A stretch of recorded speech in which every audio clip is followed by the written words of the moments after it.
Kuhusu penzi letu lilianzia utotoni, kipindi ambacho hana kitu hapo kifuani. Mtaa mzima hapa hakuna aliyemtamani, mimi nikamchagua yeye awe wangu wa moyoni. Kakuwa sasa hahitaji tena ukabandana, na tamana toke nje au ni mwanga wa angani, na ndipo wakambeba kama kifaranga cha kuku. Nikakumbuka wenga kuwa kungua fugiki. Sasa najuta kwa nini mori nusu kumpenda, maana nipeleka kasi kama gari la defender. Akili kanituma labda nimutie mshenga, naye akatolewa baru kama mwizi wa matenga. Sikushia hapo maana napenda pezangu, nikamwita tujadili kama mekosea mwenzangu, lakini bado wakawa na kaza tunyuzi zake. Sasa sijui nifanye vipi mapela. Dogo mani analia shida hii. Dogo mani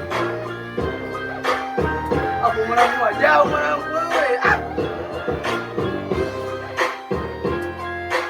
Kaje. Oh. Shika. Leta niendelee mamake.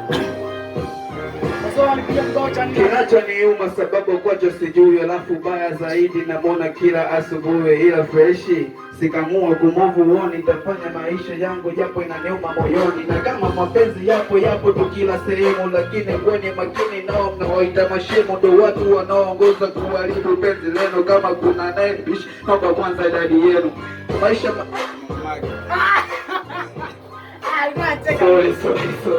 Sorry, nani? Kuba nimekosea. Toka.